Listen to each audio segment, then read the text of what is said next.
Pasensya. Pasensya na kayo doon sa mga tinupi kong damit. Makikita nyo, hindi ko pa nalalagay sa drawer.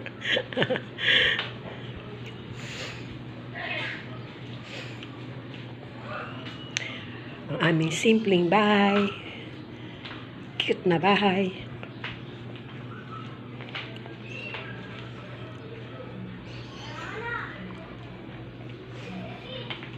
Kahit simpleng bahay, basta masaya. May problema man, naaayos sa tulong at pagmamahal ng Panginoong Diyos. Hindi tayo pinababayaan. Huwag lang tayo makakalimot. Palagi nagpapasalamat sa mga blessings na ating natitikman sa Kanya. Sa mga ibinibigay niyang blessings.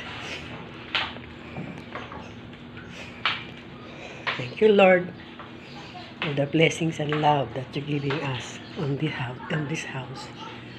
Salamat po ng maraming. Salamat din sa kapatid ko. Salamat rin. Andito kami magkakasama. Salamat po. Love you, friends.